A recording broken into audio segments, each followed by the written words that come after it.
before you get married, right, you need to consider the health and the future of your unborn kids, and also the health of your partner. So you guys need to get tested for various medical tests before you even think of tying the knots or walking down the aisle together.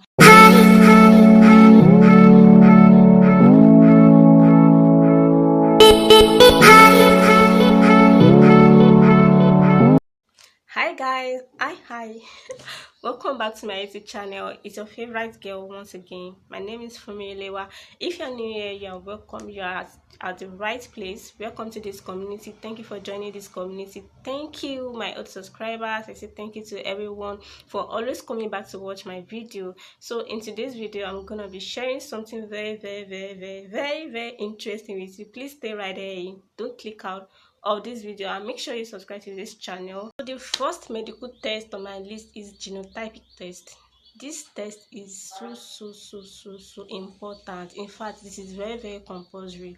Like, it's something you must do before getting married, because I know you wouldn't want to put your unborn kids in danger. And I think most people will even know their genotype. They will know that, okay, their genotype does not match with their partner, and yet they will still go ahead with the marriage, putting their unborn kids in danger. Basically, majority of the sickle cell patients you see out there, they are products of negligence by their parents.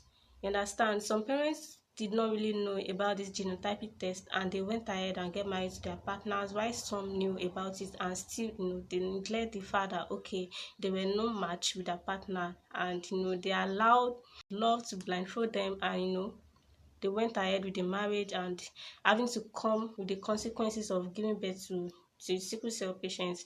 Managing sickle cell patients is not easy. In fact, you having a sickle cell patient in your family is not easy. To now talk of you being a sickle cell patient yourself, it is not easy at all. It's not a child's play. So this is why this test is so important. So the second test on my list is blood group. This blood group is also important. I know majority of people, they only know about genotype. They don't really consider blood group as something really bogus, but this blood group something really matters.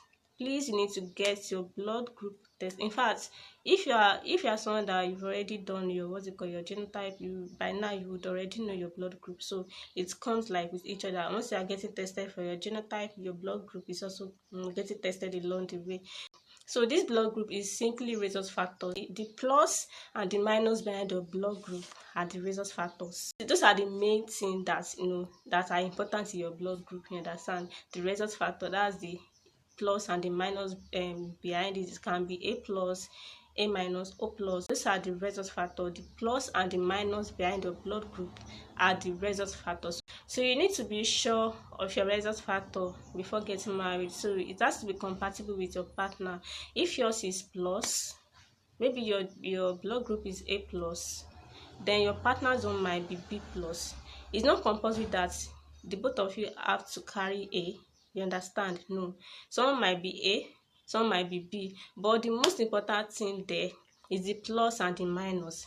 If one is plus, the other one must be plus. You understand? So these are the these are the important things that you need to know. If one is plus, the other one must be plus. If one is minus, the other one must be minus. So why we are saying this is important is because of pregnancy. This is when it's during pregnancy that we get to know the importance of of rhesus factor or blood group. That is why we have so many couples out there having miscarriage always, all the time.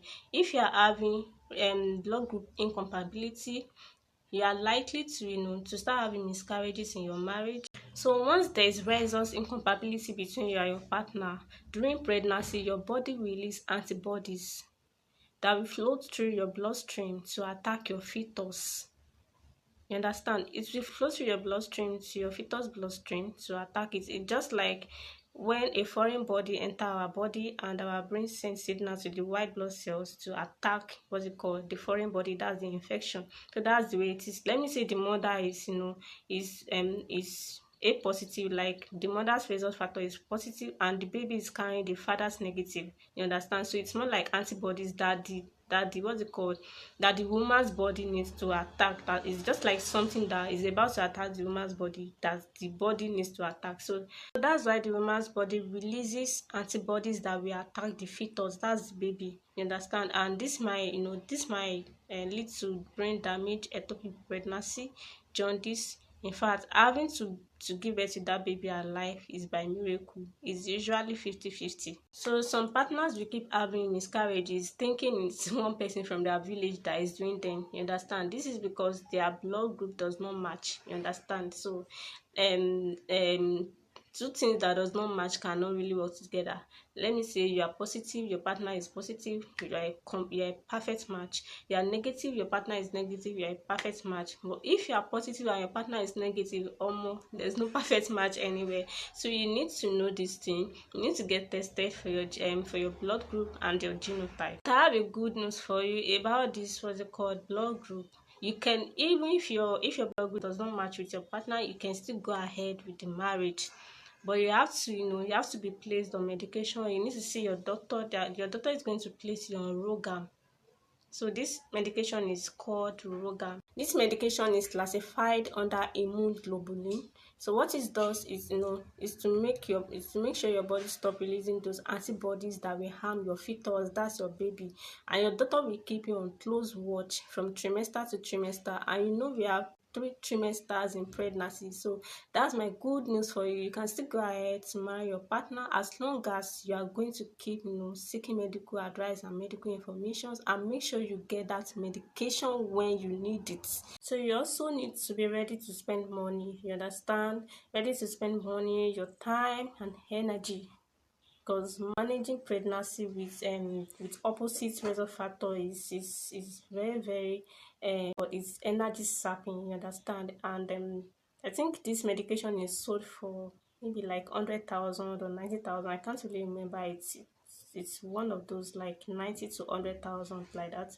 So be ready to spend money, and your energy, having to visit the hospital all the time, almost almost every week.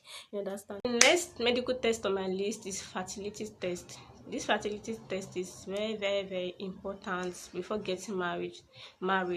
So you need to do tests like viability of sperms, viability of eggs, checking for blockage of the fallopian tube, and check for fibroid, please, because these are more like the main reasons why couples, most couples are not able to conceive, start looking for pregnancy in marriage. So this fertility test is very, very important. Make sure you get tested for it. So the next one and most important one is checking for family health history. Please, this is very, very, very important.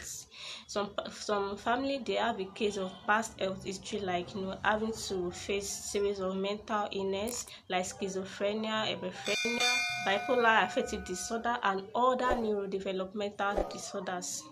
You understand? So you need to know your partner's health history. So I feel at every point you should be open to your partner about the genetic diseases you have in your family, so that they will be prepared psychologically or mentally for it, to know if they are going to be managing it with you or they are going to run for their life. So it depends on the understanding. So make sure you are open about whatever genetic diseases or whatever past health history you have in your family that you think your partner should know, so that you won't start having problems in your marriage. So some families have, they have history of diabetes, epilepsy, and like some serious cancers in their in their family. So these are the things you need to know. And also, get tested for clarification. Make sure you go to the hospital to do all these tests before you say yes to your partner. Make sure you ask them this question: if they have any illness in their family, if there's any past health history like mental health and other health histories. Please, these are very, very vital questions you need to ask your partner. So the next test on my list is sexually transmitted infections. Make sure you get tested for these diseases, these infections, because they are very, very compulsory, because these are the great factors. They contribute greatly to infertility in marriage. So please get tested for STI. Make sure you check for HIV. please get tested for HIV. Though HIV is primarily caused by sexual intercourse, I said primary because you can also contact HIV from sharp objects, so that's why I said primarily from, but people mostly they contact HIV from sexual intercourse mostly. In fact, you can even get married to an HIV patient. We have some HIV patients that are healthy, they take their medication regularly. You can even go as far as having kids with them. So because they take their medication regularly, they have low viral loads, of this HIV infection in their blood. So some of them will not, they won't infect their partner. In fact, not even some of them. As long as you're on your medication, you will not infect your partner. It's likely for them to get married to someone that is not HIV positive, and they will still have healthy and beautiful kids together. So if you feel you can, still go ahead to marry an HIV patient, please go ahead.